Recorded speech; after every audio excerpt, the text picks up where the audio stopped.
त्यसै पनि यो मेरो मनपर्दो कार्यक्रम हो, तर कोरोनाका कारण बीचमा मैले तपाईहरुसित भेट गर्न पाइन।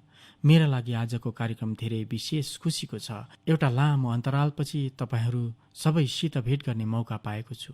मलाई लाग्दैन परीक्षाको तपाईहरुलाई कुनै तनाव छैन। म सही छु? यदि तनाव भए तपाईहरुको मातापितालाई हुन्छ। अधिक जसो यही सोच्छन्।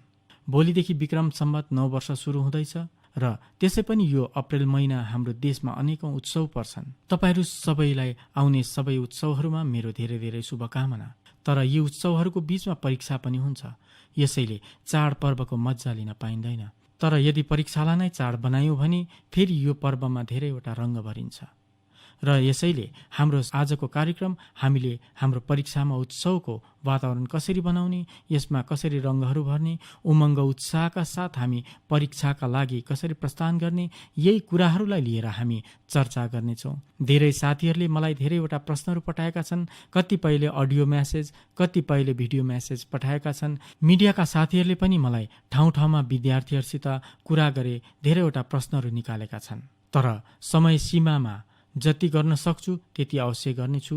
तर म यसपल्ट एउटा नयाँ साहस गर्न गइरहेको छु, किनभने पछिल्लो 5 पल्टको अनुभव छ। पछि कतिपय मानिसहरूको गुनासो रहने गर्छ, मेरो पालो आएन, मेरो कुरा रह्यो आदि आदि। म यसपल्ट एउटा काम गर्नेछु। आज जति हुन्छ समयको सीमामा हामी कुराकानी गर्नेछौँ। तर पछि तपाईहरूको जुन प्रश्न छ त्यसलाई म यदि समय प्राप्त भएमा भिडियोको माध्यमद्वारा कहिले प्रवास गरेका समय मौका प्राप्त भए अडियोको माध्यमद्वारा अथवा लिखित रूपमा म नमो एपमा सबै चर्चालाई पुनः एकपल्ट तपाईहरू अघि जुन कुरा यहाँ छुटेका छन् त्यसलाई राख्नेछु। तपाईले नमो एपमा गएर यसपल्ट नयाँ कुरा गरिएको छ, माइक्रोसाइट बनाइएको छ। तपाईहरुले त्यसमा पनि गएर यसको लाभ उठाउन सक्नुहुनेछ। Thank you honourable prime minister sir. माननीय प्रधानमंत्री जी, आपका प्रेरक एवं ज्ञानवर्धक उद्बोधन सदैव हमें सकारात्मक ऊर्जा एवं विश्वास से भर देता है। आपके बृहद अनुभव एवं ज्ञानपूर्ण मार्गदर्शन की हम सब उत्सुकता से प्रतीक्षा कर रहे हैं। माननीय, आपके आशीर्वाद एवं अनुमति से हम इस कार्यक्रम का शुभारंभ करना चाहते हैं। धन्यवाद मान्यवर।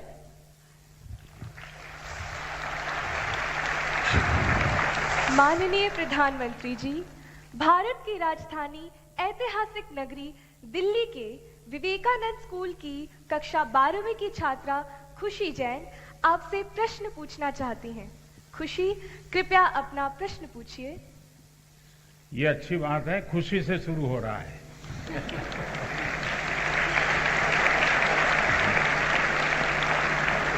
और हम भी चाहते हैं कि परीक्षा पूरी होने तक खुशी ही खुशी रहे।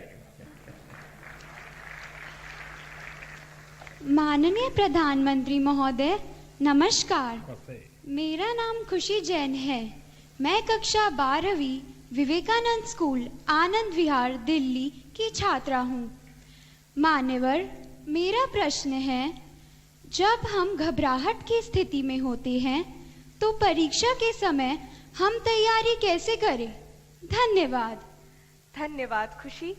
मान्यवर, साहित्यिक परंपरा के परिप्रेक्ष्य में अत्यंत समृद्ध प्रदेश छत्तीसगढ़ के बिलासपुर के कक्षा 12वीं के छात्र ए श्रीधर शर्मा कुछ इसी तरह की समस्या से जूझ रहे हैं। वह उत्सुक हैं प्रधानमंत्री जी के समक्ष अपनी बात रखने को। श्रीधर, कृपया अपना प्रश्न पूछिए।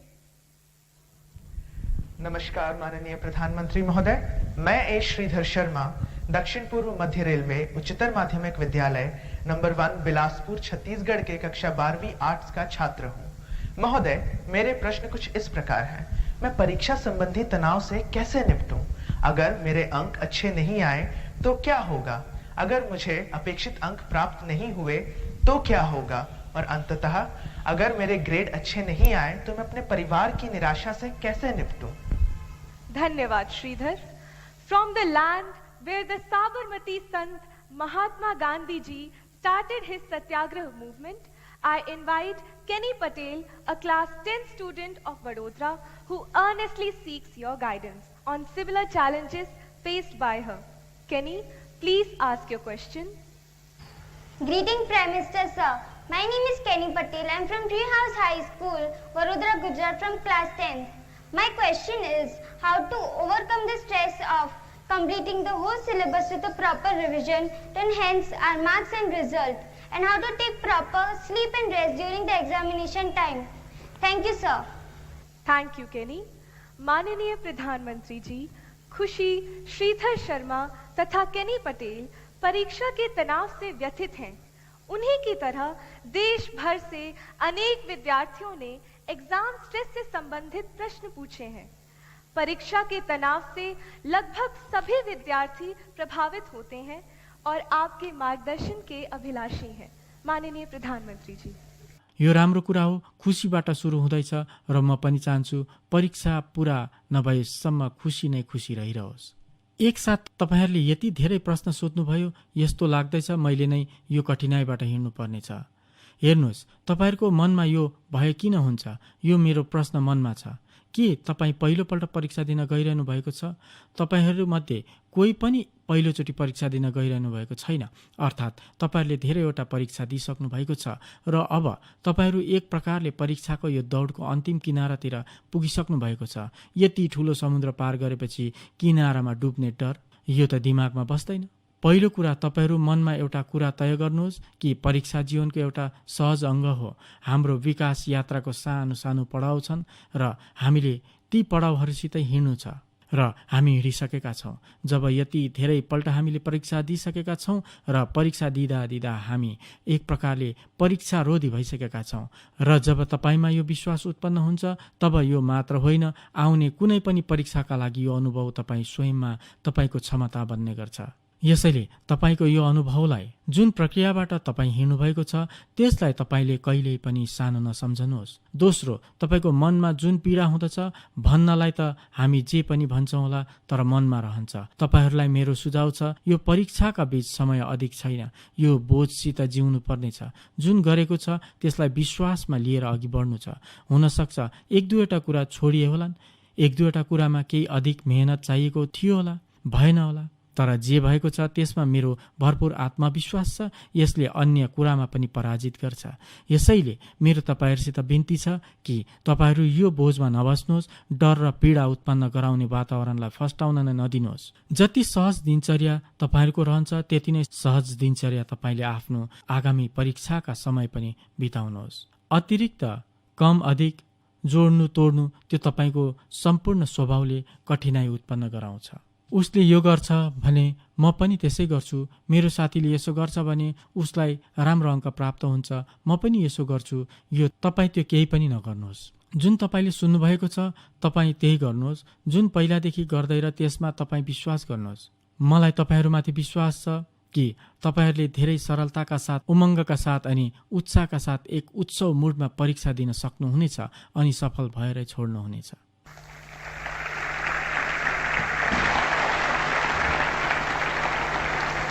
Thank you, Honorable Prime Minister, sir, for teaching us to accept exams as a natural experience, to believe in ourselves. Honorable Prime Minister, sir, the next question comes from Mysuru in Karnataka, renowned for its heritage destinations and national parks. Tarun MB, who is a class 11 student here, seeks a solution to his problem. Tarun, may we have your question, please? Good morning, sir. I am Tarun MB, studying in class 11th at Jawahar Navodaya Vidyalaya, Mysuru, Karnataka. I express my sincere gratitude in being given an opportunity to participate in the 5th edition of Pariksha Pe Charcha 2022. My question to our Honorable Prime Minister Shri Narendra Modi ji is, sir, how can you say a student focus while studying online? Because there are so many distractions like YouTube, WhatsApp and other social media. It is very difficult to study online without disturbance. Sir, is there any solution for this? Thank you, sir. Thank you, Tarun. Honorable Prime Minister, sir, Sahid Ali, a class 10 student of Silver Oak School, Delhi Cantonment Board, is eager to ask his question on a similar subject. Sahid, please ask your question. नमस्कार महोदय, माननीय प्रधानमंत्री जी, मैं Sahid Ali silver oak school Delhi cantonment board में 10वीं कक्षा का छात्र हूँ। पिछले 2 वर्षों से हम अपनी पढ़ाई ऑनलाइन मोड में कर रहे हैं। इंटरनेट के इस्तेमाल से हम में से बहुत से बच्चों में सोशल मीडिया और ऑनलाइन गेमिंग की एडिक्शन सी हो गई है। इस स्थिति से बाहर निकलने के लिए क्या करें? कृपया हमारा मार्गदर्शन कीजिए। Thank you, Sahid. Honorable Sir, Kirtana Nair, a class 10 student from Thiruvananthapuram, Kerala, is plagued by the same problem and expects to receive guidance from you, sir. Kirtana's question has been received from times now. Kirtana, please ask your question. Hi, I am Kirtana from class 10 in Christchurch School, Thiruvananthapuram, Kerala. As we all know, our classes have shifted online during the pandemic. There is so much distraction in our homes in the form of mobile, social media, etc. Sir, so my question is, how can we improve the learning through online classes? Thank you, Kirtana. Honorable Sir, online education has challenged not only students but teachers too. Mr. Chandra Chudeshwaran M., a teacher from Krishnagiri, seeks guidance and direction from you. Sir, please ask your question. Namaste, Honorable Prime Minister, sir. I am Chandra Chudeshwaran from the Ashok Leyland School, Hosur, Tamil Nadu. My question is, as a teacher, conducting online teaching and learning has become a challenge. How best to face it, sir? Dhanyavad, Mahoday. Thank you, sir. Honorable Prime Minister, sir, Tarun, Sahid, Kirtana, and Chandra Chudeshwaran, sir, are all anxious about the online education has caused them to addicted to and distracted by social media during the last 2 years. Honorable sir, from different parts of the country, we have received many similar questions. Out of those, these are the selected ones that sum up everyone's concerns. I request you to please guide them, sir. मेरो मनमा एउटा प्रश्न उब्जिन्छ। तपाईहरूले बताउनु भयो कि यताउता भड्किनुहुन्छ। तपाईहरू स्वयंलाई सोध्नुहोस् कि जब तपाईँ अनलाइन रिडिङ गर्नुहुन्छ के तपाईहरू साँच्चै रिडिङ गर्नुहुन्छ कि रिल हेर्नुहुन्छ। म तपाईहरूलाई हातमाथि गर्न लाउँदिनँ, तर तपाईहरूले बुझ्नुभयो मैले तपाईहरूलाई पक्रिएँ। हकीकतमा दोष अनलाइन अथवा अफलाइन यसको होइन। तपाईले अनुभव गर्नुभएको छ होला, कक्षामा पनि धेरै पटक तपाईको शरीर कक्षा कोठामा हुन्छ, तपाईको आँखा शिक्षकतिर हुन्छ, तर कानमा एउटै पनि कुरा पस्दैन, किनभने तपाईको दिमाग अन्यतिर हुन्छ।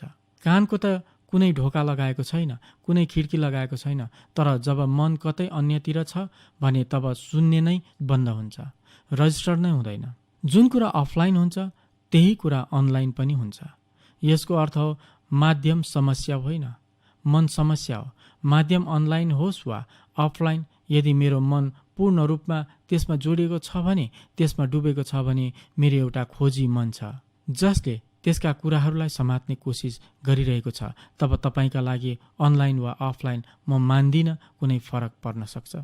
र यसैले हामी जसरी युग परिवर्तन हुन्छ त्यसरी नै माध्यम पनि परिवर्तन हुँदै जान्छ। पहिलाको जमानामा जब गुरुकुल चल्थ्यो सदियौं पहिला, तब त्यहाँ त प्रिन्टिङ पेपर पनि थिएन, त्यस समय कुनै किताब पनि थिएन।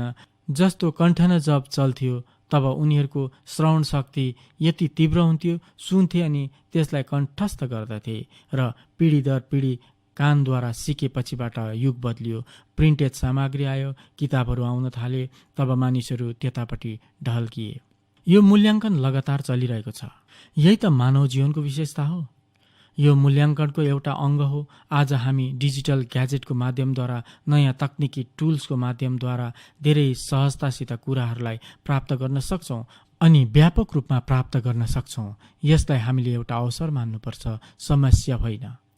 तर यो पनि सही हो, कहिलेकाहीँ हामीले यो कोसिस गर्नुपर्छ हामीले हाम्रो अनलाइन हाम्रो पढाइलाई एक रिवार्डको रूपमा आफ्नो समय तालिकामा राख्न सक्छौँ। मलाई विश्वास छ, मान्नुहोस्, तपाईको शिक्षकद्वारा दिएको नोट्स अनि स्ट्यान्डर्ड्स मेटेरियल्स कतै उपलब्ध छ भने दुवैलाई बराबर हेर्नुभयो भने तपाईले नै त्यसको मूल्याङ्कन गर्न सक्नुहुन्छ। अनलाइनको दोस्रो कुरा अन्ततः शिक्षाको एक अङ्ग हो, ज्ञान आर्जन गर्नु। अनलाइन र अफलाइनको सिद्धान्त के हुन सक्छ? अनलाइन पाउनका लागि हो र अफलाइन बन्नका लागि। मैले कति ज्ञान प्राप्त गर्नु छ, कति अर्जित गर्नु छ, म अनलाइन गएर विश्वको कुनै पनि कुनामा जे पनि उपलब्ध छ म आफ्नो मोबाइल फोनमा अथवा आफ्नो आइप्याडमा लिएर आउनेछु अनि अफलाइन जे मैले त्यहाँ पाएको छु त्यसलाई म फस्टाउने अवसर दिनेछु। तपाईँले यसको आधारमा तपाईँले अफलाइनमा गएर आफूलाई दरो बनाउनु छ। शिक्षाको पनि यस्तो छ, पहिला तपाईँको जुन किताब छ, त्यो तपाईँको जुन शिक्षक छन्, त्यो तपाईँको जुन परिसर छ, त्यो धेरै सीमित साधन थियो। ज्ञान अर्जित गर्नका लागि आज असीमित संसाधन छ। यसैले तपाईँले आफूलाई कति व्यापक गर्नुहुन्छ, स्वयंलाई कति विस्तार गर्न सक्नुहुन्छ, त्यति नै कुरा तपाईँ लिँदै जानुहोस् र यसैले अनलाइनलाई एउटा अवसर सम्झनुहोस्। तर यताउता भड्किएर काम गर्नुहुन्छ भने टुल पनि उपलब्ध छ। तपाईँले हेर्नुभएको छ होला, प्रत्येक ग्याजेटमा टुल छ जसले तपाईँलाई निर्देशन गर्छ, चेतावनी दिन्छ, यसो हेर्नुहोस्, यसो नगर्नुहोस्। तपाईँले यो टुलको उपयोग गरेर आफूलाई अनुशासनमा ल्याउन सक्नुहुन्छ। मैले देखेको छु धेरैजनाले अनलाइन यो टुलको अधिक उपयोग गरेर स्वयंलाई प्रतिबन्धित गर्छन्। दोस्रो, जीवनमा स्वयंसित जोडिनु यो पनि त्यति नै महत्त्वपूर्ण छ जति आइप्याडभित्र पस्नमा आनन्द आउँछ, मोबाइल फोनभित्र पस्दा आनन्द आउँछ, त्योभन्दा 1000 गुणा आनन्द आफूभित्र पस्नमा पनि हुन्छ। दिनभरिमा केही क्षण यस्तो पनि निकाल्नुहोस् जब तपाईँ अनलाइन पनि हुनुहुँदैन, अफलाइन पनि हुनुहुँदैन, इनर लाइन हुनुहुन्छ। जति भित्र पस्नुहुन्छ तपाईँले आफ्नो ऊर्जालाई अनुभव गर्नुहुनेछ। यदि यी कुराहरूलाई गर्नुभयो भने मलाई लाग्दैन तपाईँ यो सम्पूर्ण सङ्कटले तपाईँलाई कठिनाई उत्पन्न गराउनेछ।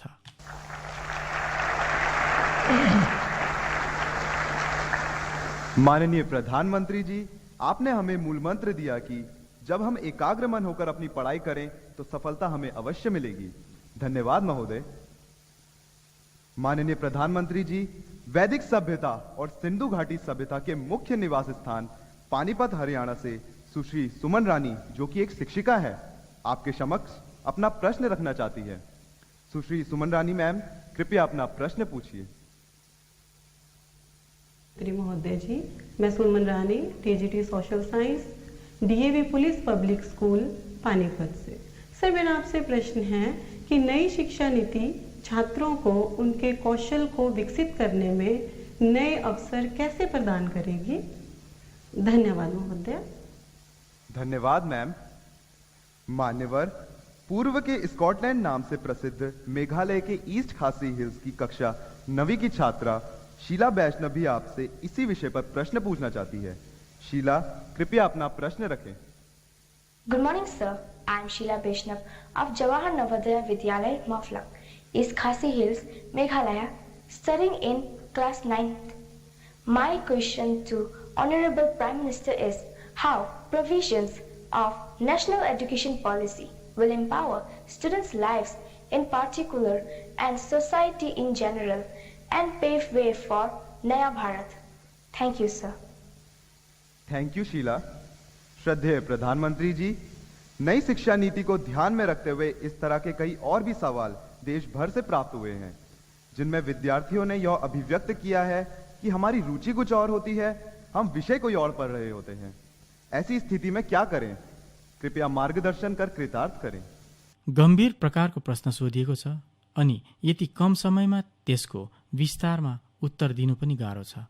पहिलो कुरा त हामीले यो नयाँ शिक्षा नीतिलाई राष्ट्रिय शिक्षा नीति भन्नुपर्छ, एनईपी। कसैले एनलाई न्यू भन्छन्, वास्तवमा यो राष्ट्रिय शिक्षा नीति हो। अनि मलाई खुसी लाग्यो कि तपाईँले यो प्रश्न सोध्नुभयो। सायद संसारमा शिक्षाको नीति निर्धारणमा यति धेरै मानिसहरू संलग्न भएका यस्तो स्तरमा भएको यो आफैमा एक विश्व रेकर्ड हो। 2014 देखि तपाईँहरू सबैले मैले यो कदम उठाएको चाहनुभयो र सुरुदेखि नै म यस काममा लागि परेँ। करिब 6-7 सालसम्म एकदमै दिमाग खियाउने काम भयो। हर स्तरमा काम कुरा गाउँका विद्यार्थीमाझ भयो, गाउँका शिक्षकहरूमाझ भयो, शहरका शिक्षकहरूमाझ भयो, शहरका विद्यार्थीहरूमाझ भयो, छात्रहरूले भने टाढा टाढा पहाडहरूमा, जङ्गलहरूमा, एक प्रकार हिन्दुस्तानको हर कुनामा वर्षौंसम्म यस अभियानमा दिमाग खियाउने काम भइरह्यो। ती सबैको सारांश तयार गरियो अनि देशका एकदमै योग्य विद्वान, त्यो पनि आजको युगलाई ध्यानमा राख्दै विज्ञान र तकनिकीसित जोडिएका यस्ता व्यक्तिहरूको नेतृत्वमा यसबारे चर्चा भयो। यसबाट ड्राफ्ट तयार पारियो। त्यस ड्राफ्टलाई फेरि मानिसहरू कहाँ पठाइयो अनि 15-20 लाख प्रतिक्रियाहरू आए। अर्थात् यति ठुलो अभ्यास, त्यसपछि यो शिक्षा नीति आयो। अनि यो शिक्षा नीतिलाई मैले देखेँ राजनैतिक पार्टी सरकारले जे गरे पनि कसै न कसैले त विरोध गर्न हर मौका खोजिरहन्छन् नै। तर मेरो लागि खुसीको कुरा हो कि यो राष्ट्रिय शिक्षा नीतिलाई हिन्दुस्तानको हर तहमा पूरा जोशका साथ स्वागत गरियो अनि यसैले यो काम गर्ने सबै अभिनन्दनहरूको पात्र हुन्। लाखौं मानिसहरूले यसलाई बनाएका छन्। यो सरकारले बनाएको होइन, देशका नागरिकहरूले बनाएका हुन्, देशका विद्यार्थीहरूले बनाएका हुन्, देशका शिक्षकहरूले बनाएका हुन् अनि देशको भविष्यका लागि बनाइएको छ। अब एउटा सानो विषय बताउन लागिरहेछु। पहिला यहाँ हाम्रोतिर खेलकुदलाई एक बाह्य क्रियाकलापको रूपमा लिइन्थ्यो। 5औं, 6औं, 7औं कक्षामा पढ्नेहरूलाई यो कुरा थाहा होला। अब यो राष्ट्रिय शिक्षा नीतिमा शिक्षाको हिस्सामा भएको छ, अर्थात् खेलकुद खेल्नका लागि एकदमै अनिवार्य हुन्छ। नखेलिकन कोही पनि खेल्न सक्दैन। यदि तपाईँ खेल्न चाहनुहुन्छ भने, खुल्न चाहनुहुन्छ भने जीवनमा खेल जरुरी छ। टिम स्पिरिट आउँछ, साहस आउँछ, आफ्ना प्रतिस्पर्धीलाई बुझ्ने ताकत आउँछ। किताबमा सिक्ने यो सबै कुरा खेलको मैदानमा सजिलैसित सिक्न सकिन्छ। तर पहिलो यो हाम्रो शिक्षा व्यवस्थादेखि बाहिर थियो, बाह्य क्रियाकलाप थियो। अहिले यसले प्रतिष्ठा पाएको छ। अब हेरौँ परिवर्तन आउनेवाला छ अनि अहिले खेलकुदमा जुन रुचि बढ्दैछ त्यसले पनि प्रतिष्ठा पाएको छ। म यस्तो कुरा बताउँदैछु जुन तपाईहरूले ध्यान दिनु सकुन्। भन्नुपर्ने कुरा मसित धेरै छ। त्यसै प्रकारले के हामी 20औं शताब्दीको नीतिलाई लिएर 21औं शताब्दीको निर्माण गर्न सक्छौं? म तपाईहरूलाई सोध्न चाहन्छु, 20औं शताब्दीको सोच, 20औं शताब्दीको व्यवस्था, 20औं शताब्दीको नीतिले 21औं शताब्दीमा अघि बढ्न सकिन्छ र? अलिक जोडले बताउनुहोस् न। बढ्न सकिँदैन होइन त? हामीले 21औं शताब्दीको अनुकूल आफ्नो सारा व्यवस्थालाई सारा नीतिमा ढाल्नुपर्छ कि पर्दैन? यदि हामीले आफूलाई विकास गर्दै लगेनौँ भने हामी रोकिनेछौँ र रोकिनेछौँ मतलब पिछाडिनेछौँ। र त्यसैले पनि बीचमा जति समय बितेर जानु पर्थ्यो त्योभन्दा धेरै खेर गयो। त्यसबाट देशलाई नोक्सान भएको छ। तर अब हामी अघि बढिरहेका छौँ भने आज हामी देख्छौँ कि कहिलेकाहीँ आमा बाबुको इच्छाको कारण, स्रोत साधनको कारण, व्यवस्थाको कारण हामी आफ्नो इच्छाको शिक्षाको लागि अघि बढ्न सक्दैनौँ अनि दबावको कारण माथि उक्लन खोज्छौँ, डाक्टर बन्नुपर्छ भनी सोच्छौँ। तर हाम्रो भित्री मनले अर्कै कुरा बताउँछ। मलाई वन्य जन्तुमा रुचि छ, मलाई चित्रकारितामा रुचि छ, मलाई तकनिकीमा रुचि छ, मलाई विज्ञानमा रुचि छ, मलाई खोज अनुसन्धानमा रुचि छ। कारणवश तपाईँ अब चिकित्सा क्षेत्रमा त पस्नुभयो, पहिले त पसियो। तपाईँ यो पाइपलाइनमा पस्नुभएको छ। पसिसकेपछि तपाईँ त्यसको अर्कोपट्टिबाटै निस्कनुपर्छ। अब मैले भनेको कुरा जरुरी नै हो भन्ने त होइन। तपाईँले प्रवेश गर्नुभयो तर 1-2 वर्षपछि तपाईँलाई लाग्छ कि मेरो मार्ग यो होइन, मेरो त स्वभाव यस्तो छ र म त्यही अनुसार जान चाहन्छु। त्यस्तोमा तपाईँलाई राष्ट्रिय शिक्षा नीतिले नयाँ मार्ग खोज्ने अवसर दिन्छ, सम्मानका साथ अवसर दिनेछ। आज हामीलाई थाहा छ पुरै संसारमा सिपको महत्त्व एकदमै बढेको छ। केवल शिक्षा, केवल ज्ञानको भण्डार पर्याप्त छैन, योग्यता पनि हुनुपर्छ, सिप हुनुपर्छ। अब यसलाई हामीले पाठ्यक्रमको हिस्सा बनाएका छौँ ताकि त्यसको पूर्ण विकासका लागि उसले आफै अवसर पाओस्। आज मलाई खुसी लागेको छ, मैले एउटा प्रदर्शनी हेरेर आएँ। राष्ट्रिय शिक्षा नीतिको कस्तो प्रभाव पर्छ भन्ने कुरा आज शिक्षा विभागले छोटो रूपमा प्रस्तुत गरेको थियो र यसको लागि म शिक्षा विभागलाई बधाई दिन चाहन्छु। अर्थात् त्यो प्रदर्शनी एकदमै प्रभावकारी थियो। आनन्द आइरहेको छ कि हाम्रा 8औं 10औं कक्षाका विद्यार्थीहरू वैदिक गणितको एप चलाइरहेका छन् र संसारभरिका विद्यार्थीहरू उनीहरूबाट सिकिरहेका छन्। नन्दिता र निवेदिता 2 दिदीबहिनीहरूलाई मैले भेटेँ। मलाई निकै अचम्म लाग्यो। उनीहरूले संसारभरि आफ्ना विद्यार्थीहरू पाएका छन्। उनीहरू आफै विद्यार्थी हुन् तर गुरु बनेका छन्। अब हेर्नुहोस् त, उनीहरूले तकनिकीको भरपूर लाभ उठाए। तकनिकीसित उनीहरू डराएनन्, उनीहरूले तकनिकीको सदुपयोग गरे। त्यस्तै प्रकारले मैले देखेँ कि कसैले मूर्ति बनाएका छन्, कसैले चित्र बनाएका छन्। अनि त्यति मात्र होइन, त्यसमा सोच थियो। त्यतिकै त्यो काम गर्न दिएको थिएन, तर त्यस सोच अनुसार काम गर्नुपर्ने थियो। त्यसको अर्थ राष्ट्रिय शिक्षा नीतिले व्यक्तित्वको विकासको लागि एकदमै धेरै अवसर दिइरहेको छ र म यस शर्तमा भन्छु कि हामी राष्ट्रिय शिक्षा नीतिलाई जति ध्यान दिएर बुझ्छौँ र त्यसलाई प्रत्यक्ष रूपमा धरतीमा उतार्छौँ, तपाईँ हेर्नुहोस् बहुपक्षीय लाभ तपाईँको अघि थुप्रिनेछ। त्यसैले देशभरिका शिक्षकहरूलाई, देशभरिका शिक्षाविदहरूलाई र देशभरिका स्कुलहरूलाई मेरो आग्रह छ कि यसलाई ध्यान दिएर व्यवहारमा उतार्न नयाँ नयाँ तरिकाहरू खोज्नुहोस् अनि जति धेरै तरिका हुन्छ त्यति धेरै नै अवसर प्राप्त हुनेछ। मेरो शुभकामना छ।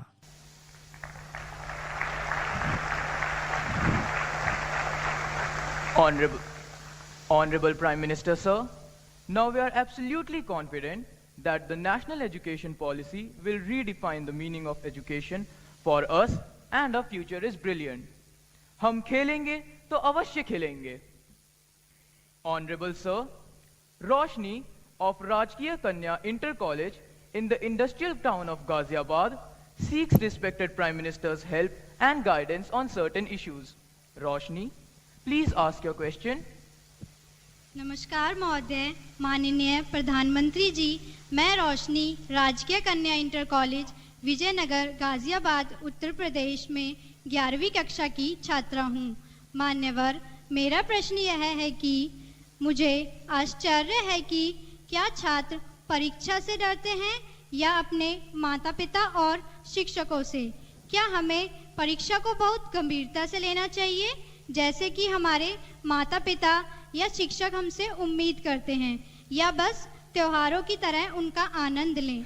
कृपया हमारा मार्गदर्शन करें। धन्यवाद। थैंक यू रोशनी। 5 नदियों के क्षेत्र, गुरुओं की भूमि स्थित समृद्ध राज्य पंजाब के भटिंडा से 10वीं की छात्रा किरणप्रीत इसी विषय पर अपना प्रश्न पूछना चाहती हैं। किरणप्रीत, कृपया अपना प्रश्न पूछें। Good morning, Honorable Prime Minister Sir. My name is Kiranpreet Kaur of class 10th. I study in Doon Public Senior Secondary School, Kalyan Sukha District, Bathinda, Punjab. Sir, my question to you is, how do I deal with my family's disappointment if my results are not good? I don't have negativity against my parents, because I know they need more reassurance than I do. Thank you, sir. Please guide me. धन्यवाद Kiranpreet. Honorable Prime Minister Sir, like many of us, Roshni and Kiranpreet also find it a challenge to deal with the expectations of their parents and teachers. We look forward to your advice. Honorable Sir. रोशनी, के कारणले हो कुनी तपाईले यो प्रश्न सोध्दा सबैभन्दा धेरै ताली बज्यो? के कारण हो? मलाई लाग्छ तपाईले यो प्रश्न विद्यार्थीहरूको लागि सोध्नु भएको होइन, तपाईले एकदमै चतुराईका साथ अभिभावक र शिक्षकहरूका लागि सोध्नुभयो। अनि तपाई चाहनुहुन्छ आज मैले यहाँबाट हरेकका अभिभावक र शिक्षकलाई केही भनिदिउँ ताकि त्यो तपाईको लागि त्यो काम लागोस्।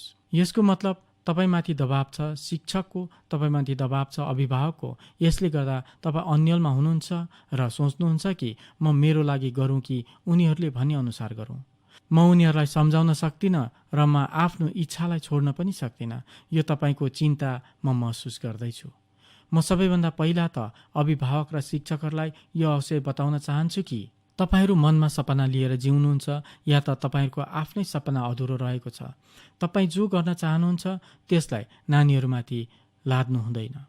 तपाईँ जो आफ्नो जीवनमा गर्न चाहनुहुन्छ सो गर्न सक्नु भएन, त्यसैले तपाईँलाई दिनरात लाग्छ कि उसलाई त म केही न केही बनाएरै छोड्छु।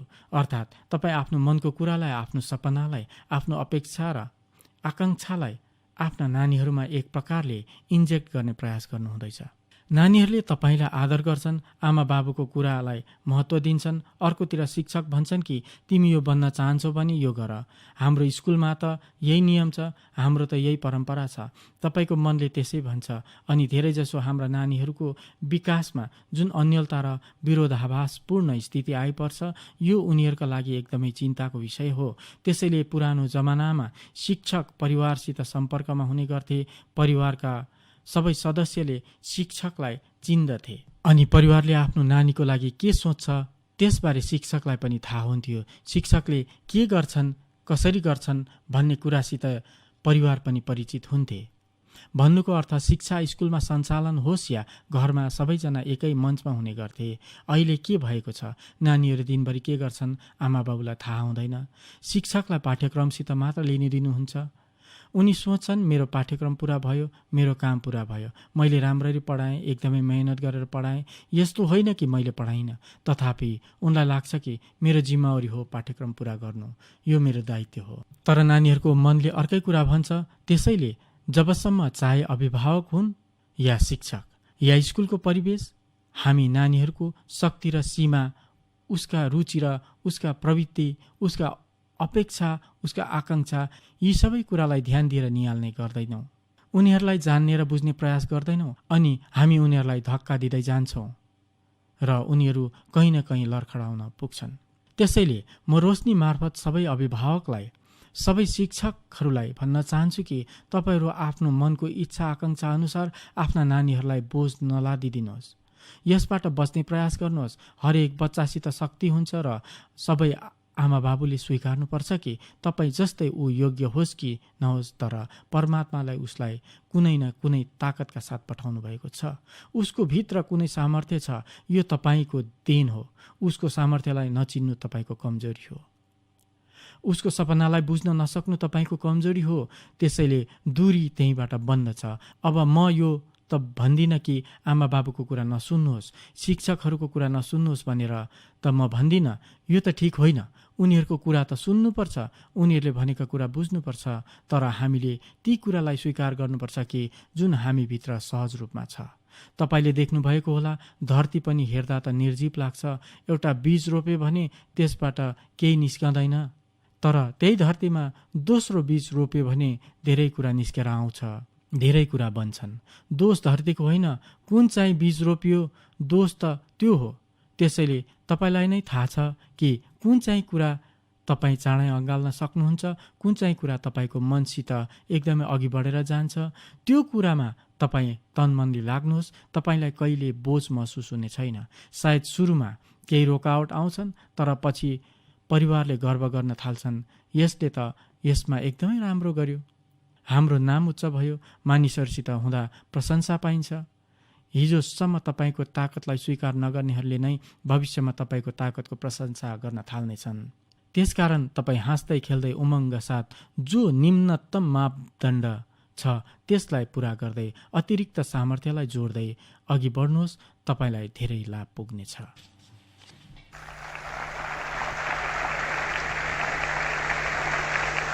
श्रद्धेय प्रधानमंत्री जी, आपने अभिभावक एवं शिक्षक की आशाओं अपेक्षाओं के बीच बच्चों की रुचि एवं आकांक्षाओं को नई शक्ति दी है। आपका कोटि कोटि धन्यवाद। Honorable Prime Minister Sir, from the culturally rich city of Delhi, Vaibhav, a class 10 student of Kendriya Vidyalaya Janakpuri, earnestly seeks your counsel regarding his problem. Vaibhav, please ask your question. नमस्कार प्रधानमंत्री जी, मेरा नाम वैभव कनौजिया है। मैं कक्षा 10वीं का छात्र हूँ। मैं केंद्रीय विद्यालय जनकपुरी दिल्ली में पढ़ता हूँ। महोदय, मेरा आपसे यह प्रश्न है कि how to stay motivated and succeed when we have so many of backlog. Thank you sir. धन्यवाद वैभव। माननीय प्रधानमंत्री जी, हम बच्चे ही नहीं, हमारे अभिभावक भी आपसे अपनी समस्याओं का निदान चाहते हैं।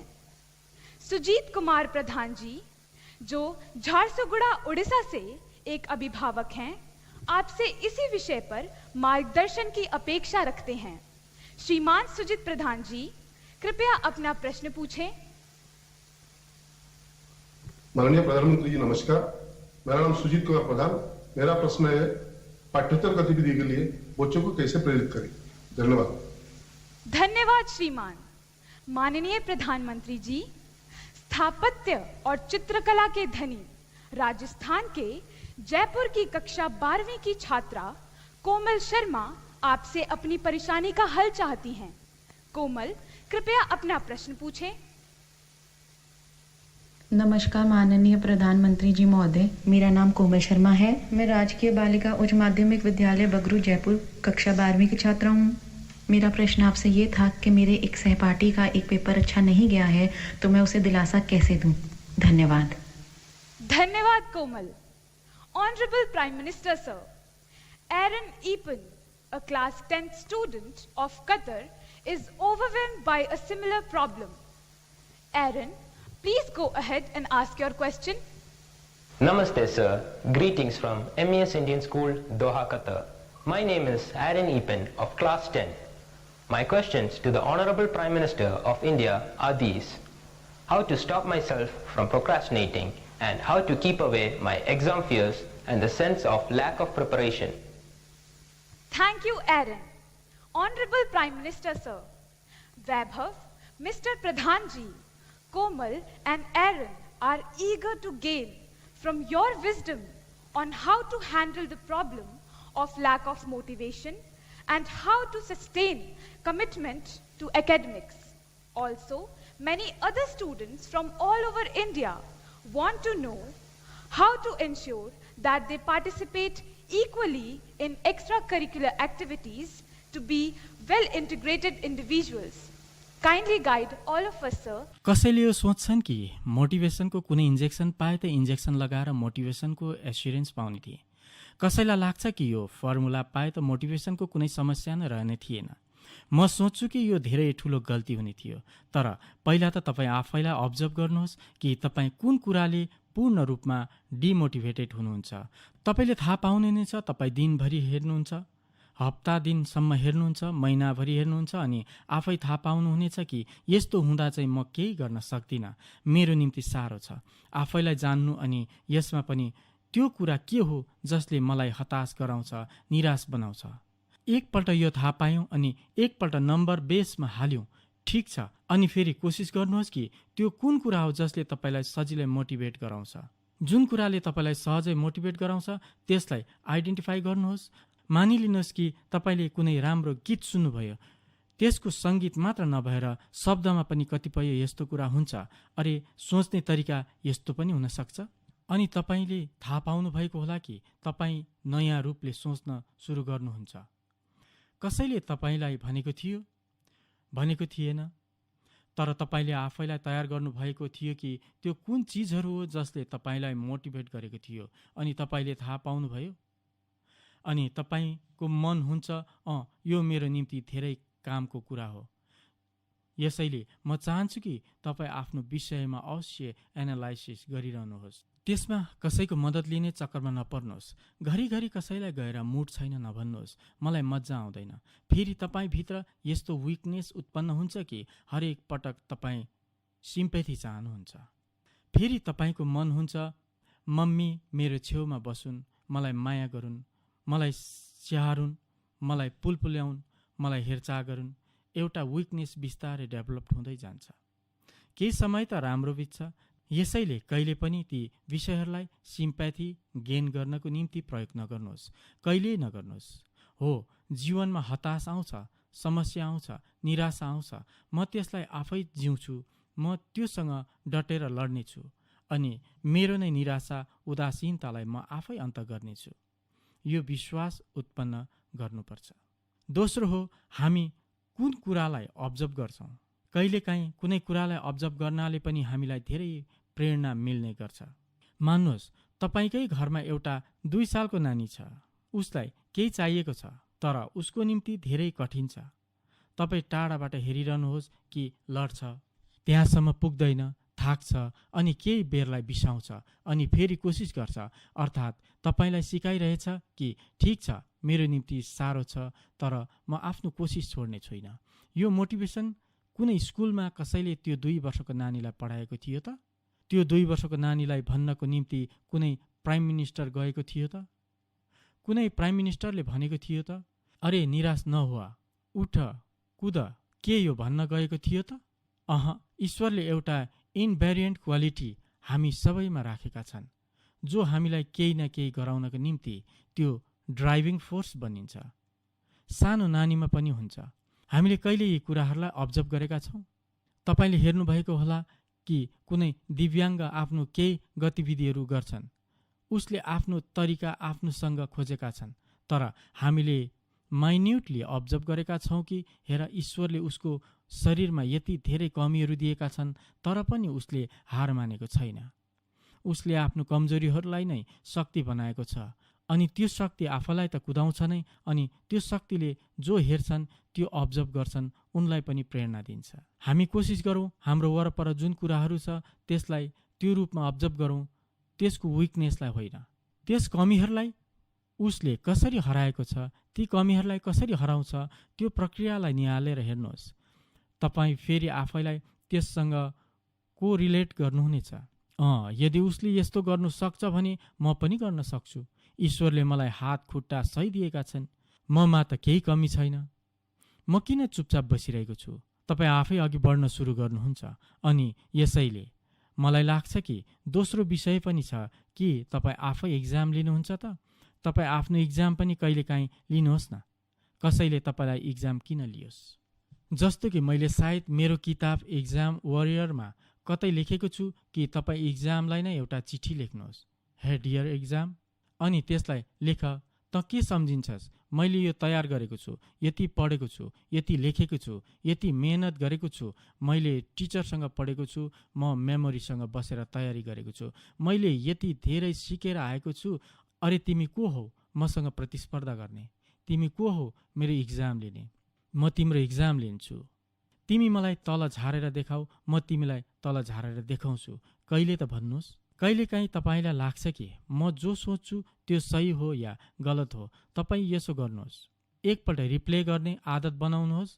रिप्ले गर्ने आदत बनाउनु भए तपाईँ एउटा नयाँ दृष्टि पाउनुहुनेछ। जस्तै क्लासभित्र केही सिकेर जाओस्, तपाईँको 3-4 साथीहरूलाई आफै टिचर बनेर आज जे सिक्नुभयो त्यो सिकाउनुहोस्। फेरि दोस्रो साथीले अरू 3 जनालाई सिकाउनुहोस्, तेस्रो साथीले अरू 3 जनालाई, अनि यसरी नै चौथोले गर्दै, अर्थात् जतिजनाले जे सिकेको छ त्यति सिकाउँछ अनि सबैलाई थाहा लाग्छ उसले त्यो जानेको रहेको रहेछ जो मैले छोडेछु। अनि 4 जनाले जब रिप्ले गर्नेछन् त्यो किताबबाट होइन सुनेरै सिक्नेछन्। तपाईँ हेर्नुहोस् त्यो तपाईँको बन्नेछ। तपाईँले हेर्नुभएको होला कतै केही घटना घटेको, ठुला ठुला पोलिटिकल लिडरलाई पनि यो टिभीवाला उभिन्छन् नि डन्ठा लिएर, अनि तपाईँले देख्नुभएको छ नि उनीहरू जवाब दिनलाई हडबडाउँछन्, कसैलाई पछिबाट प्रम्प्टिङ गर्नुपर्छ, तपाईँले हेर्नुभएको होला। तर एउटी गाउँकी महिला छिन्, कतै एक्सिडेन्ट भएको छ अनि टिभीवाला त्यहाँ पुगेको छ अनि उसले टिभी के हो त्यो पनि थाहा नभएको महिलालाई सोध्छ अनि तपाईँ हेर्नुहोस् कति आत्मविश्वाससँग सबै वर्णन गर्दछिन्।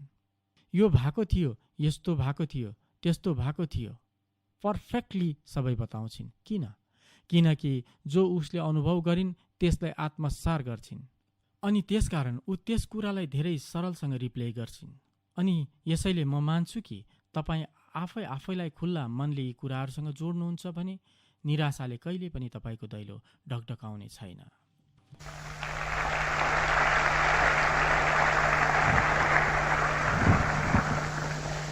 Honorable Prime Minister, sir, thank you for giving us the mantra to think, observe and believe. However tall the summit, we assure you that we will never give up. माननीय प्रधानमंत्री जी, अपनी कला, संस्कृति और परंपराओं के लिए प्रसिद्ध खम्मम तेलंगाना से यादा अनुषा, जो कि 12वीं कक्षा की छात्रा हैं, आपसे अपने प्रश्न का समाधान चाहती हैं। अनुषा, कृपया अपना प्रश्न पूछिए। माननीय प्रधानमंत्री जी नमस्कार, मेरा नाम यादा अनुषा है। मैं गवर्नमेंट जूनियर कॉलेज नागुलंझा में 12 कक्षा पढ़ रही हूँ।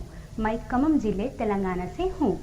सर, मेरे सवाल यहाँ है कि जब शिक्षक हमें पढ़ाते हैं तो हम समझ जाते हैं, लेकिन कुछ समय या कुछ दिनों के बाद हम भूल जाते हैं।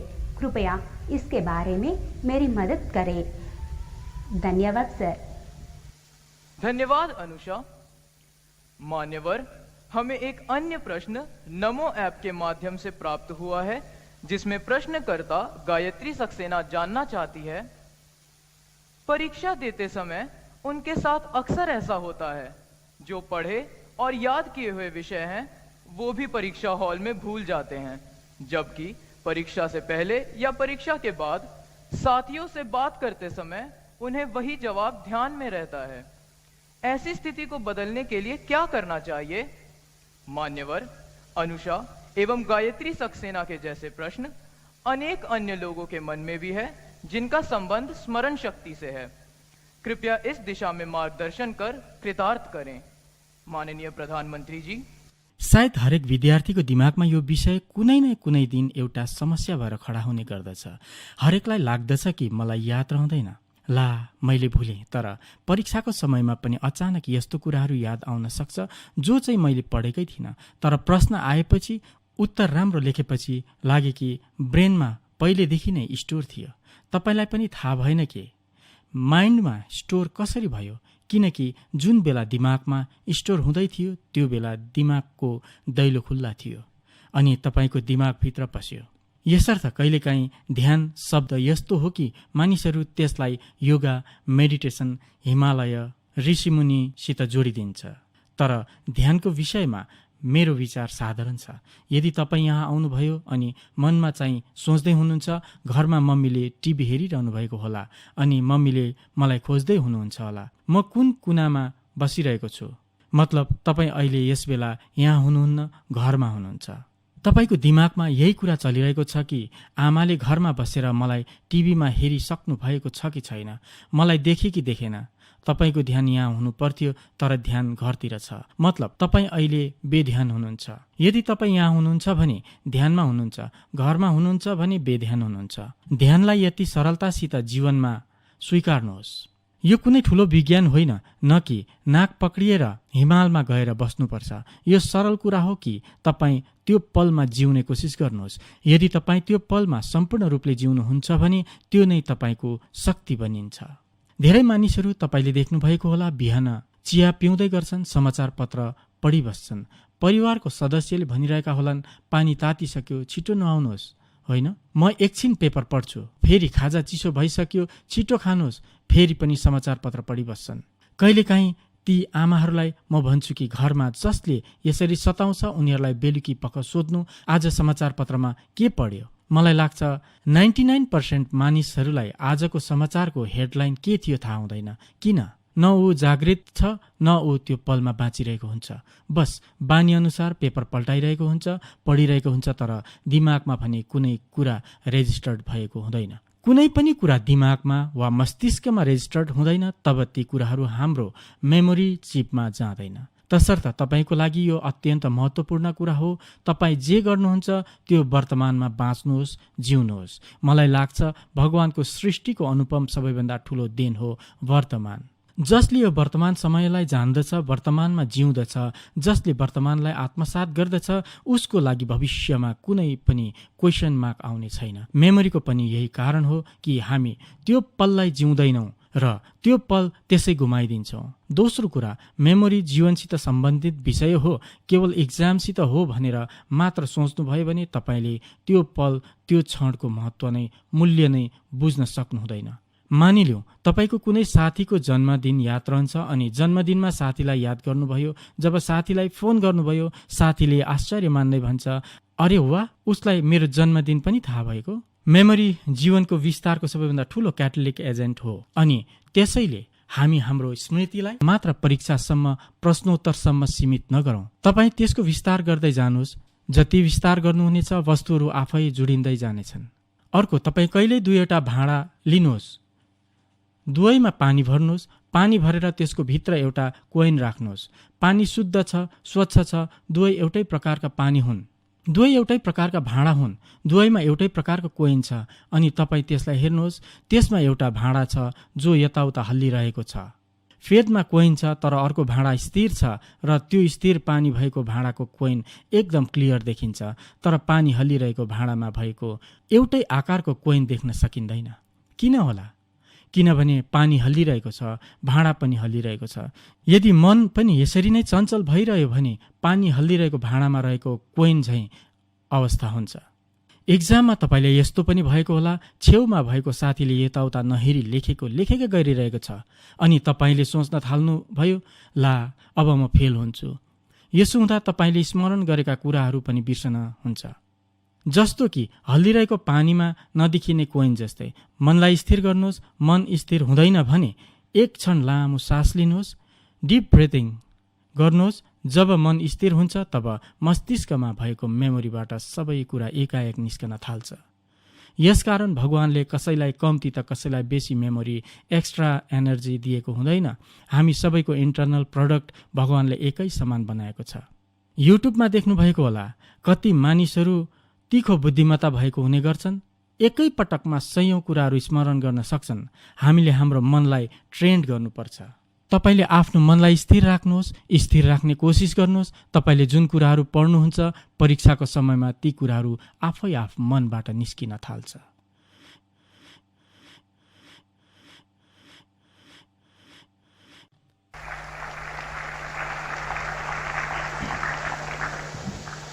माननीय प्रधानमंत्री जी, आपने हमें ज्ञान को आत्मसात करने की प्रेरणा दी, जिससे जीवन में सफलता मिलती है। आपका धन्यवाद। श्रद्धेय प्रधानमंत्री जी, नवसारी गुजरात से एक अभिभावक सुश्री सीमा चिंतन देसाई आपके सम्मुख एक प्रश्न रखना चाहती हैं। महोदया, कृपया अपनी बात रखें। Jai Shri honourable prime minister Modi ji, namaste. I'm Seema Chintan Desai from Navsari, a parent. Sir, आप इतने सारे यंगस्टर्स के आइकन हो, रीजन आप सिर्फ बोलते नहीं और जो बोलते हो वो करके दिखाते हो। सैल्यूट्स। सर, एक प्रश्न है। भारतीय ग्रामीण अंचल की बालिकाओं हेतु अनेक योजनाएं चल रही हैं। इसकी प्रगति के लिए हमारा समाज क्या योगदान दे सकता है? कृपया मार्गदर्शन दें। धन्यवाद। धन्यवाद महोदया। मान्यवर सीमा चिंतन देसाई जी ग्रामीण क्षेत्र की बालिकाओं की शिक्षा को लेकर चिंतित हैं और श्रीमान से जानना चाहती है कि इस दिशा में आपके मंतव्य क्या हैं। माननीय प्रधानमंत्री जी, मलाई लाग्छ कि अहिले स्थिति धेरै परिवर्तन भएको छ। पहिलाको समयमा शिक्षाको कुरा आउँदा छोरालाई पढाउनुपर्छ भन्ने आमा बाबुलाई लाग्ने गर्थ्यो। आफ्नो सीमित स्रोत साधनका कारण पनि उनीहरूलाई लाग्थ्यो कि स्थिति यस्तो छ, नानीहरूले पढ्यो भने केही कमाउँछन्। अनि कहिलेकाहीँ केही आमा बाबु यसो पनि भन्ने गर्थे कि छोरीलाई पढाएर के गर्नु, उसलाई जागिर खुवाउनु छ र ऊ त माइती छोडेर पतिको घर गइहाल्छे, त्यही उसले आफ्नो गुजारा गरिहाल्छे। यस्तो मानसिकताको एक कालखण्ड थियो। यस्तो प्रकारको मानसिकता कुनै गाउँमा अहिले पनि बचेको छ होला, तर बृहत क्षेत्रमा हेर्दा अहिले स्थिति बदलिएको छ। अनि छोरीहरूको सामर्थ्य बुझ्नुमा समाज पछि पर्यो भने त्यो समाज कहिले अघि बढ्दैन। कहिले कहिले त तपाईँले यस्तो परिवार पनि देख्नु भएको छ होला जहाँ छोरा त हुनै पर्छ भन्ने सोच छ, ताकि बुढेसकालमा काम आउँछ। छोरी त पतिको घर गइहाल्छे, उसको त के काम भएर। यस्तो सोच हाम्रो समाजमा छ र कहिले न कहिले त थियो। तर अनुभवले बताउँछ कि म यी कुरालाई ध्यान दिएर निहाल्छु। मैले यस्ता धेरै छोरीहरू देखेको छु जो आमा बाबुको एकलौती छोरी हुन्, जसले बुढेसकालमा आमा बाबुको सहारा बन्न विवाह गरिनन् र आमा बाबुको सेवामा जीवन अर्पण गरिन्। छोराले गर्न नसक्ने कुरा छोरीले गरेर देखाइन्। अनि मैले यस्तो परिवार पनि देखेँ, घरमा 4 छोरा छन्, चारै छोराको 4वटा ठुला ठुला बङ्गला छन्, सुख चैनको जीवन छ, जीवनमा कहिले दुःख देखेको छैनन्, तर आमा बाबु चाहिँ वृद्ध आश्रममा जिन्दगी गुजारिरहेका छन्। यस्ता छोरा पनि मैले देखेको छु। त्यसैले पहिलो कुरा के हो भने समाजभित्र छोरा र छोरी समान हुनु, कुनै भेदभाव नहुनु आजको युगको माग हो, हर युगको माग हो। अनि भारतमा केही विकृति आएका छन्, तर यो देशले गर्व गर्न सक्छ। यदि सुशासनको कुरा गर्नु हो भने कुनै समयमा सबैभन्दा राम्रो सुशासनको रूपमा आहालियादिनको नाम आउँथ्यो। वीरताको कुरा आउँदा झाँसीको रानी लक्ष्मीबाईको नाम आउँथ्यो। उनीहरू छोरी नै त थिए। अर्थात् कुनै युग यस्तो छैन होला अनि यहाँ हाम्रो त विदुषी ज्ञानका भण्डार छोरीहरूले गरेको देखाइदिए। त्यसकारण पहिला त हाम्रो मानसिकता, दोस्रो आज स्थिति बदलिएको छ। अहिले त तपाईँहरू देख्नुहुन्छ स्कुल आउने नयाँ विद्यार्थीहरूमा छोराभन्दा छोरीको सङ्ख्या धेरै हुन्छ। अहिले यही हिसाब आउँदैछ। आज छोरीहरूको प्रेरणा, आकाङ्क्षा, केही गर्ने जुन जोस जाँगर सायद कोही पनि हिन्दुस्तानी त्यसको गर्व नगरी बस्न सक्दैन। त्यसको लागि हामीले अवसर दिनुपर्छ अनि हामीले त्यस्तो अवसरलाई संस्थागत गर्नुपर्छ।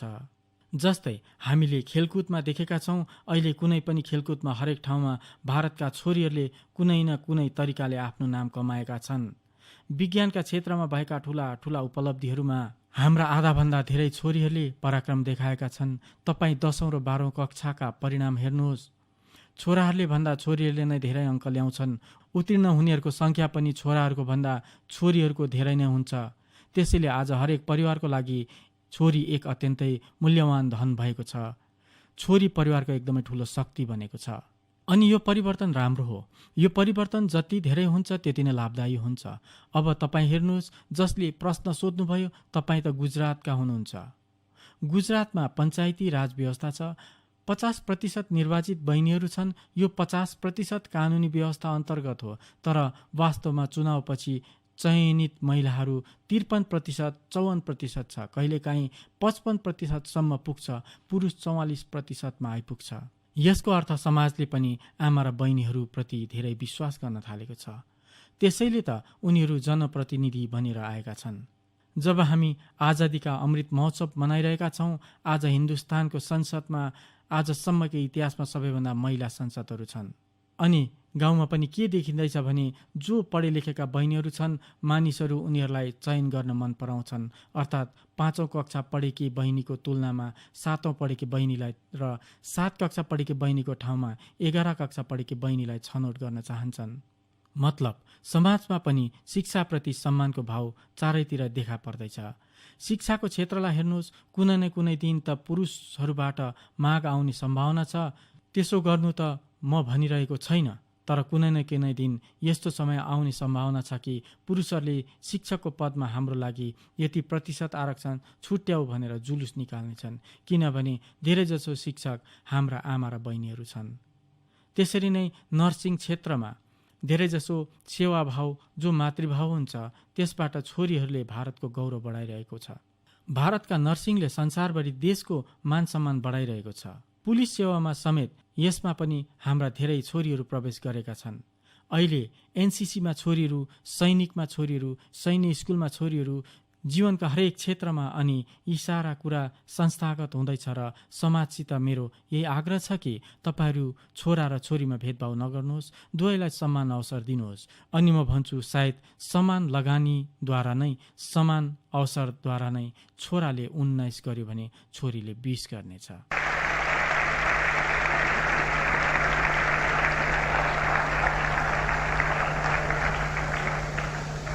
श्रद्धेय प्रधानमंत्री जी, बेटियां घर, समाज, राष्ट्र की शोभा हैं।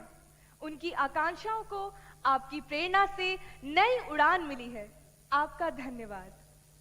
Honorable Prime Minister Sir, we are privileged and blessed to have received first-hand insights and inspiration from you today. Keeping in mind your valuable time, I now invite the two final questions.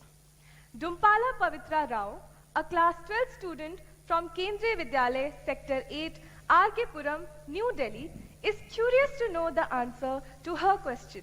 Pavitra Rao, kindly ask your question. नमस्कार प्रधानमंत्री जी, मैं पवित्रा राव केंद्रीय विद्यालय sector 8 Ramakrishnapuram नई दिल्ली में 12वीं कक्षा की हूँ। माननीय प्रधानमंत्री जी, जैसा कि हमारा भारत और तरक्की करने के लिए अग्रसर है, इसको कायम रखने के लिए हमारी नई पीढ़ी को और क्या कदम उठाने होंगे? आपके मार्गदर्शन से भारत स्वच्छ तो हुआ ही है, और आने वाली पीढ़ी इसके पर्यावरण संरक्षण में और क्या योगदान दे? कृपया मार्गदर्शन करें। धन्यवाद सर। थैंक यू पवित्रा। मान्यवर, नई दिल्ली से 11वीं कक्षा के छात्र चैतन्य लेले अपने मन में उठने वाले इसी प्रकार के एक अन्य प्रश्न का समाधान चाहते हैं। चैतन्य, कृपया अपना प्रश्न पूछिए। प्रणाम माननीय प्रधानमंत्री जी, मेरा नाम चैतन्य है। मैं कक्षा 11वीं का डीएवी विद्यालय का छात्र हूँ। मेरा आपसे प्रश्न यह है कि हम अपने पर्यावरण को स्वच्छ और बेहतर कैसे बना सकते हैं?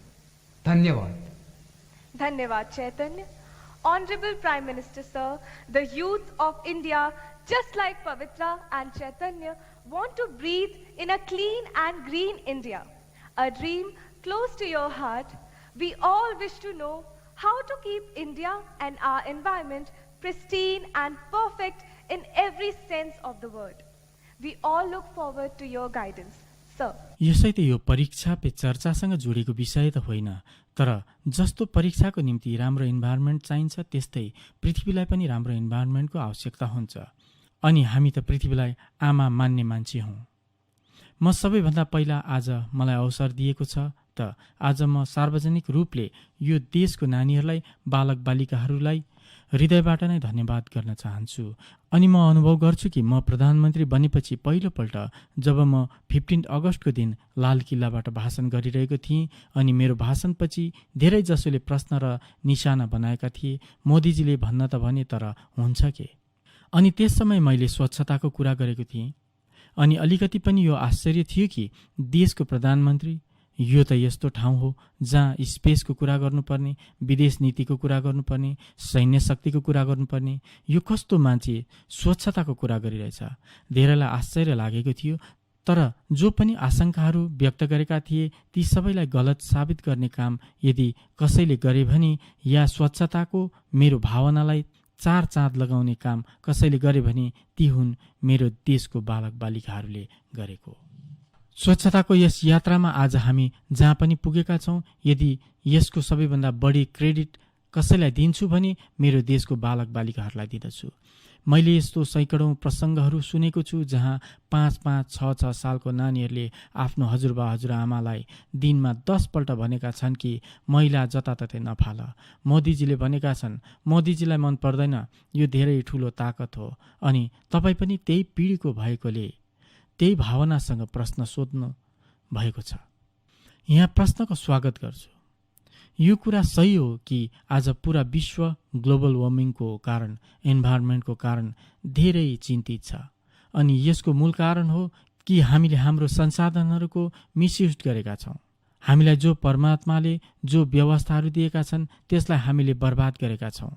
अब हाम्रो दायित्व बन्छ कि यदि आज म पानी पिइरहेको छु या मेरो भाग्यमा पानी छ, आज यदि म कतै खोला देखिरहेको छु, आज यदि म कुनै रुखको छायामा उभिएको छु, त्यसमा मेरो कुनै कन्ट्रिब्युसन छैन। यो मेरो पुर्खाहरूले मेरो निम्ति छोडेका हुन्। जुन कुरालाई आज म उपभोग गरिरहेछु त्यो मेरो पुर्खाहरूले मलाई दिएका हुन्। के मेरो पछिका पिँढीहरूलाई मैले पनि केही दिनपर्छ कि पर्दैन? यदि मैले बचाएकै छुइनँ भने दिन्छु के? अनि यसैले जसरी हाम्रो पुर्खाहरूले हामीलाई दिए उनीहरूको ऋण स्वीकार गर्नको निम्ति अनि हाम्रो अधिक पिँढीहरूलाई दिने जिम्मेवारी स्वीकार गर्दै हामीले हाम्रो दायित्व निभाउनुपर्छ। यो हाम्रो कर्तव्य हो। अनि यसैले जसरी हाम्रो पुर्खाहरूले हामीलाई दिए उनीहरूको ऋण स्वीकार गर्नको निम्ति अनि हाम्रो अघिका पिँढीहरूलाई दिने जिम्मेवारी स्वीकार गर्दै हामीले हाम्रो दायित्व निभाउनुपर्छ। यो हाम्रो कर्तव्य हो। अब यो कुनै सरकारी कार्यक्रमहरूले सफल हुँदैन। जस्तो कि म भन्छु कि सिंगल युज प्लास्टिक, यसबाट बाँच्नुपर्छ। भाषण पनि गर्छौँ सिंगल युज प्लास्टिकबाट बाँच्नुपर्छ। तर विवाहको कार्ड यदि कसैको कार्ड आउँछ घरमा त हामी देख्छौँ कि त्यसमा एउटा सुन्दर प्लास्टिकको ऱ्यापर लगाएर आएको हुन्छ। हामी निकालेर फ्याँकिदिन्छौँ अनि यो हामी जे सोच्छौँ त्यसको विपरीत छ।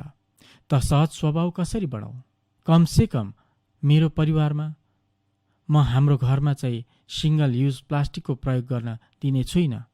त हामी इन्भाइरोमेन्टको निम्ति केही त सहयोग गर्दैछौँ। अनि देशको सबै नानीहरू यस कार्यलाई गर्न थाले। आज जो तपाईँले देख्नुभएको होला, म गुजरातमा पशु आरोग्य मेला लगाइरहेको थिएँ। जब म मुख्यमन्त्री थिएँ अनि पशु आरोग्य मेला लगाउँथेँ तब तपाईँलाई आश्चर्य लाग्न सक्छ। म गुजरातभित्र पशुहरूको दाँतको ट्रिटमेन्ट, डेन्चर ट्रिटमेन्ट गराउँथे। पशुहरूलाई मोतीबिन्दु हुन्छ, मोतीबिन्दुको काम गर्थे अनि केही पशुहरूको अपरेसन गर्नु पर्थ्यो। अनि मैले एकपटक एउटा गाईलाई देखेँ कि त्यस गाईको भुँडीबाट कम्तीमा पनि 40 केजी प्लास्टिक निक्लेको थियो। अब यो मानवताको विरुद्धताको काम हो। यदि यो हाम्रो भित्र संवेदना उत्पन्न हुन्छ भने कि मलाई त राम्रो लाग्छ, हल्का फुल्का थैला हो लिएर जानु राम्रो लाग्छ अनि फेरि फ्याँकिदिन्छु। हामीले अब युज एन्ड थ्रो त्यस कल्चरबाट बाँच्नुपर्छ। अनि हामीले रियुज, रिसाइकल, अनि यो हाम्रो भारतमा कुनै नयाँ कुरा होइन, यो हाम्रो परिवारमा आदत रहेको कुरा हो। हामी जति धेरै संसाधनहरूको उपयोग गर्छौँ हामी पर्यावरणलाई नष्ट गर्नेछौँ। हामी जति संसाधनहरूको अप्टिमम युटिलाइजेसन गर्छौँ हामी पर्यावरणको रक्षण गर्नेछौँ। अब आज हेर्नुहोस् हाम्रो इलेक्ट्रोनिक ग्याजेट्स यो पनि पर्यावरणको निम्ति सङ्कट बनिरहेछ। तपाईँले हेर्नुभएको होला, भारत सरकारले भर्खरै स्क्रैप पोलिसी निकालेको छ, ताकि जो पुरानो गाडीहरू छ, जो प्रदूषण उत्पन्न गर्दछ त्यसलाई नष्ट गर्नुहोस्, त्यसबाट पनि केही कमाइ गर्नुहोस् अनि नयाँ गाडी किन्नुहोस्। त्यस दिशामा पनि ठुलो रूपमा कार्य हुनेवाला छ। त्यस्तै प्रकारले हामी जान्दछौँ पानीको के महत्त्व छ, रुखपातको के महत्त्व छ, प्रकृतिको के महत्त्व छ। हामी त्यसप्रति सेन्सिटिभ छौँ त? अनि यो सहज स्वभाव बनाउनु पर्छ।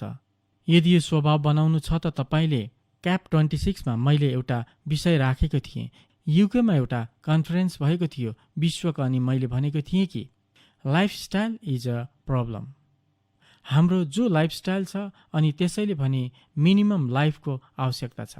अनि मिनिमम लाइफको लागि शर्तहरू तय गरेको थिए कि lifestyle for environment life, LIFE। म सम्झन्छु कि हामी पनि आफ्नो जीवनमा धेरै सानो आयु छ, 4 मन्जिलको घर छ, अनि हामी पनि लिफ्टमा जान्छौँ। अनि हामी कोसिस गरौँ कि सिँढी चढौँ, हिँडेरै जाउँ। के छ त, हाम्रो हेल्थ पनि राम्रो हुन्छ, इन्भाइरोमेन्टलाई पनि मद्दत गर्छौँ।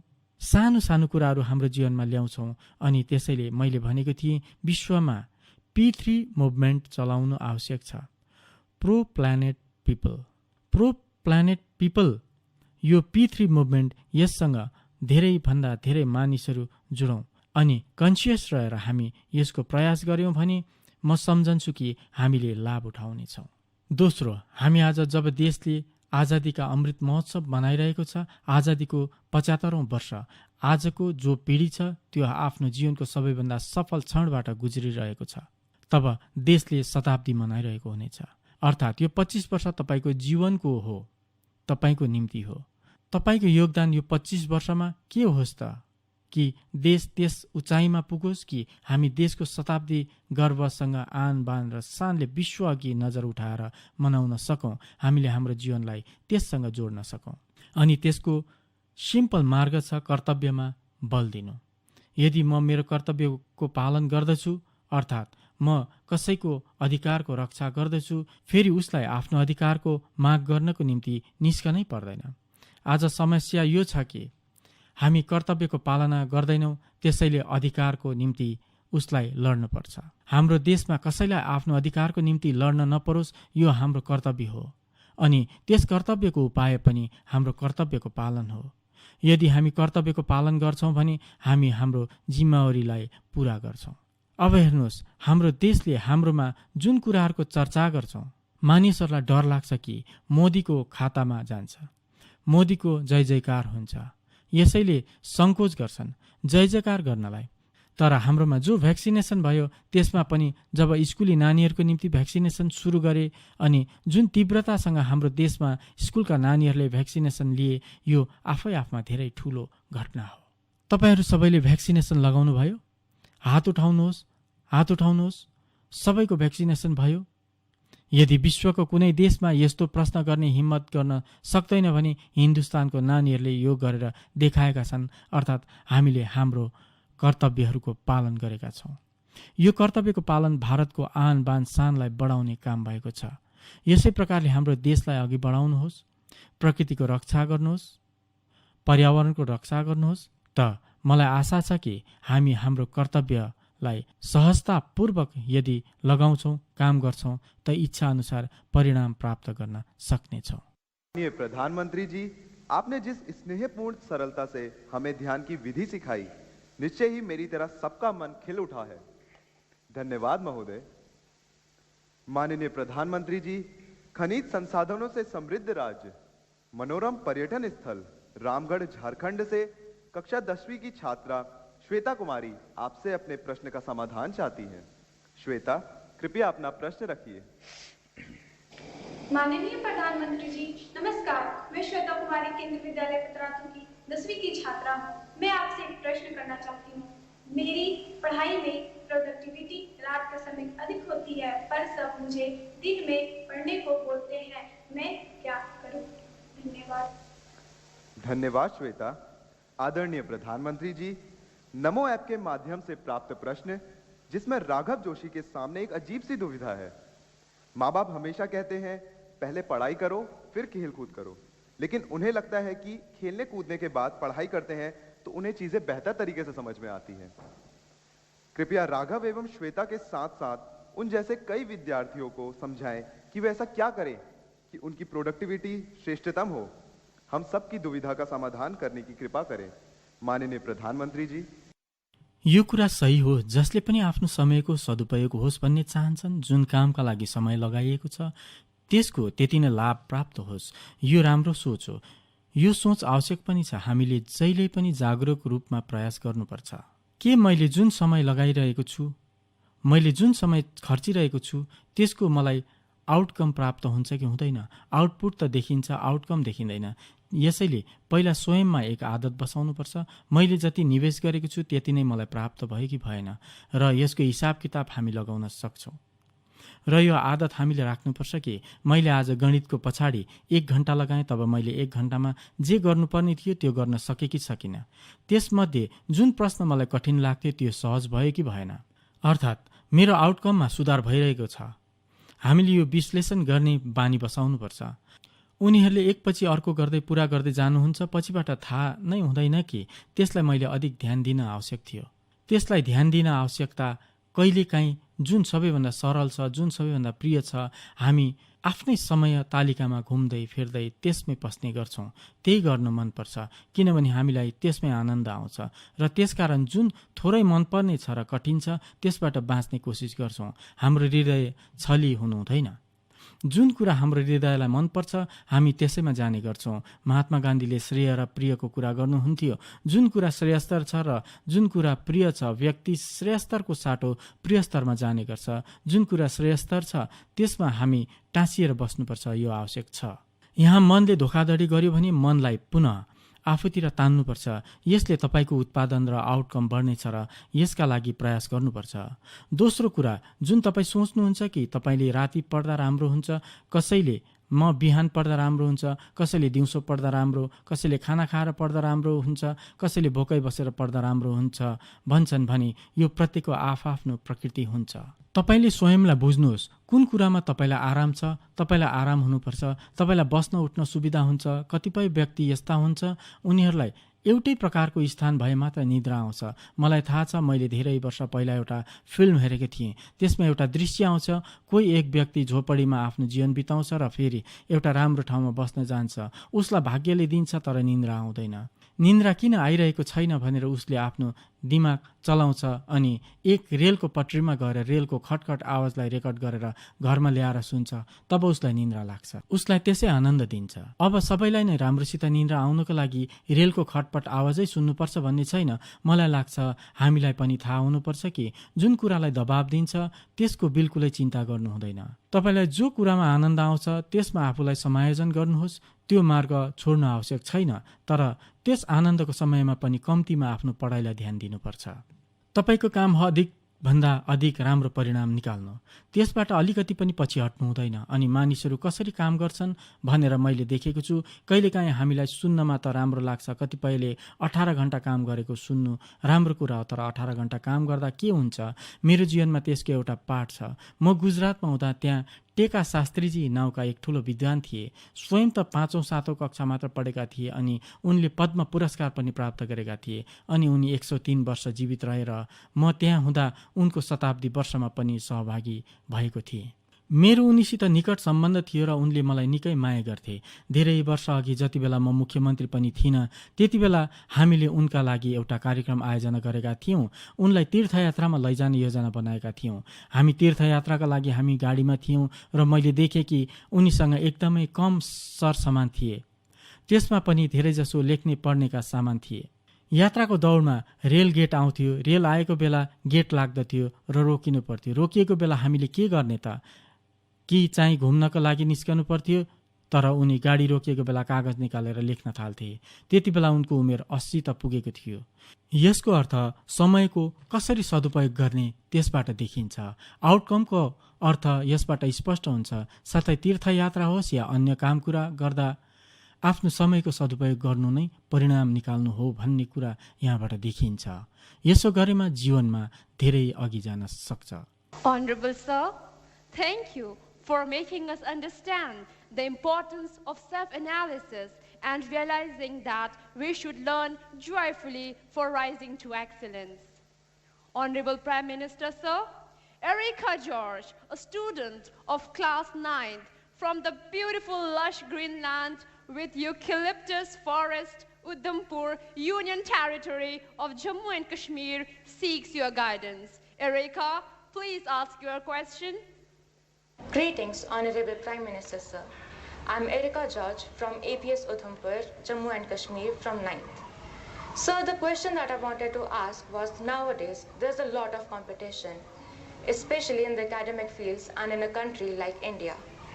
In this case, there are a lot of people who are really very talented and knowledgeable, but due to some reason, they could not appear for the exams. Maybe they could not choose the right path, or maybe they do not have the proper counseling. So, sir, in this case, what can we do for these people so that the talent of these people does not go to a waste and instead can be utilized in a better and efficient way? Thank you, sir. Thank you, Erica. Honorable Prime Minister, sir, Hari Om Mishra, a class 12 student from Industrial Hub, Gautam Budh Nagar, Uttar Pradesh, is preparing for his board exams and wishes to ask a similar question that has been invited by a competition organized by ZTV. Hari Om, please ask your question. नमस्कार, मेरा नाम हरिओम मिश्रा है और मैं Cambridge school Noida की 12वीं कक्षा का छात्र हूँ। मेरा आज प्रधानमंत्री जी से सवाल है कि जैसा इस साल कॉलेज में एडमिशन की प्रक्रिया में काफ़ी बदलाव लाए गए हैं और इस साल बोर्ड परीक्षा के पैटर्न में भी काफ़ी बदलाव लाए गए हैं, तो इन सारे बदलावों के बीच में हम विद्यार्थी अभी बोर्ड परीक्षा पर ध्यान दें या फिर हम कॉलेज के एडमिशन की प्रक्रिया पर ध्यान दें, हम किस चीज़ को और अपनी तैयारी किस प्रकार करें? Thank you, Hari Om.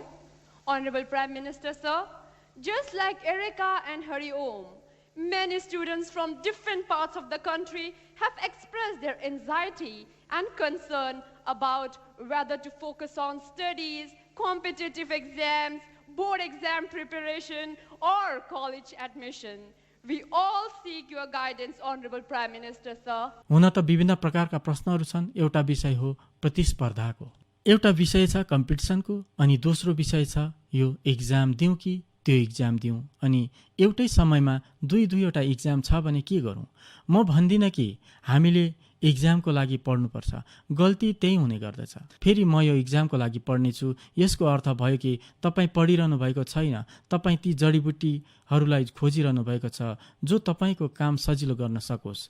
अनि सायद यसैको कारण हाम्रो लागि बेग्ला बेग्ला एक्जाम बेग्लै लाग्ने गर्दछ, कठिन लाग्ने गर्दछ। वास्तविकता यो हो कि जे पनि हामी पढिरहेका छौँ त्यसलाई पूर्ण रूपले त्यसलाई आत्मसात गर्नेछौँ।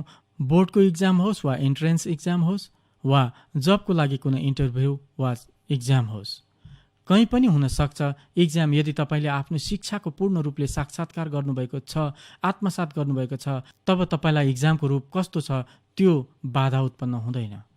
अनि त्यसैले आफूलाई एक्जामको लागि तयार गर्नमा दिमाग ख्याउनुको बदली आफूलाई योग्य शिक्षित व्यक्ति बनाउनका लागि, विषयको मास्टर बन्नको लागि हामी मेहनत गरौँ। फेरि परिणाम जे पनि प्राप्त हुनेछ त्यो त प्राप्त हुने नै छ।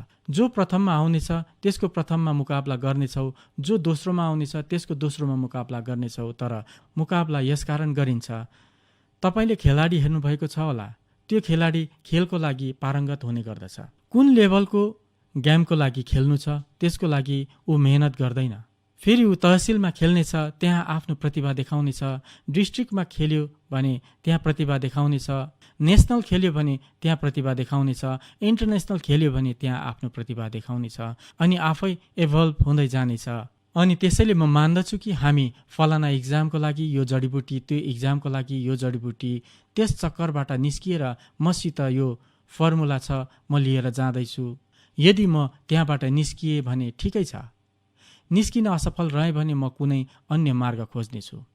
त मलाई यस्तो लाग्छ कि यस्तो सोच्नुपर्छ, अर्को कम्पिटिसन हेर्नुहोस् साथीहरू, कम्पिटिसनलाई हामी जीवनको सबैभन्दा ठुलो सौगात मान्नुपर्छ। यदि कम्पिटिसन छैन भने जीवन के कामको? फेरि त हामी यही सम्झी रमाउनेछौँ कि हामी नै मात्र हौँ, यस्तो हुनु हुँदैन।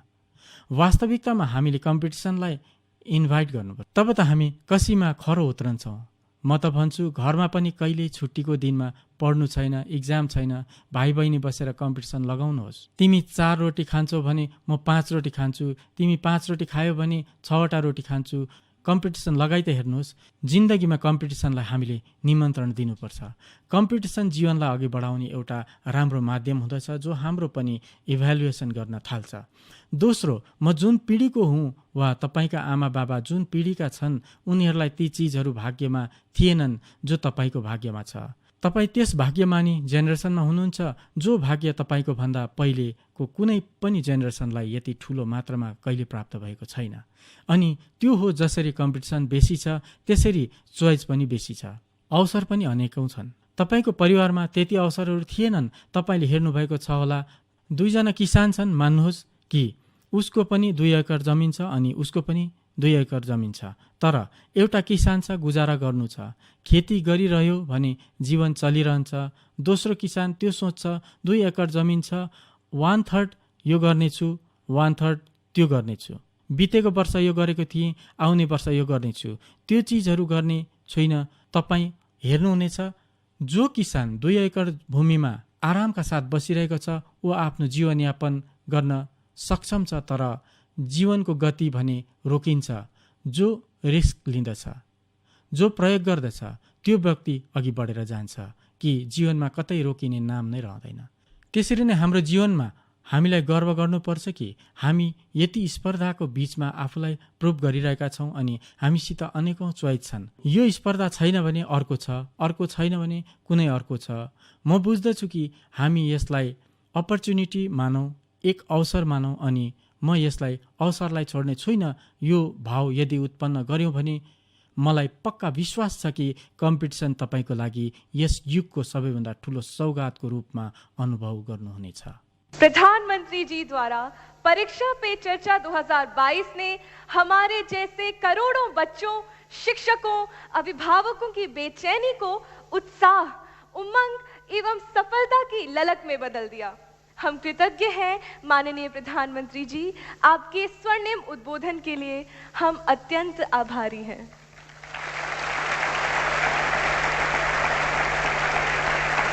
This brings us to the end of this splendid morning of inspiration and encouragement, of moments that will forever stay etched in our reminiscences.